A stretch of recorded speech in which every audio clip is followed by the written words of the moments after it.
ഡൽഹിന്റെ തിരക്ക് ഒട്ടും ബാധിക്കാത്ത ഒരിടാണ് ഹുമയൂൺ ടോംബ്. ഒരുപാട് സ്ഥലങ്ങളിൽ വ്യാപിച്ചു കിടക്കുന്ന ഒരു ടോംബാണത്. അതുകൊണ്ട് തന്നെ ആളുകളൊക്കെ ചിന്നിച്ചിതറി നിൽക്കുന്നത് കൊണ്ട് നമുക്ക് ഒരുപാട് സ്പേസ് അവിടെ തോന്നും. കൂടുതലായിട്ടുള്ള ശബ്ദ മലിനീകരണമോ കാര്യങ്ങളോ ഒന്നും തന്നെ അവിടെ ഇല്ല. ഞങ്ങൾ മെട്രോ സംവിധാനം ഉപയോഗിച്ചിട്ടാണ് ഇവിടേക്ക് എത്തിയത്. മെട്രോ സ്റ്റേഷൻ ഇറങ്ങിയതിന് ശേഷം രൂപക്ക് നമ്മളിവിടെ എത്തിച്ചേർന്ന ഓട്ടോവാലകളുണ്ടാവും, അവരുടെ കൂടെയാണ് ഞങ്ങൾ ഇവിടേക്ക് എത്തിയത്.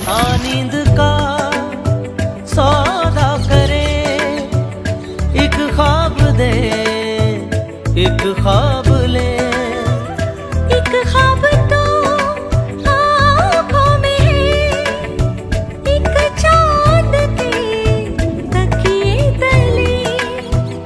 कितने दिनों से ये आसमां भी सोया नहीं है, इसको सुला दे।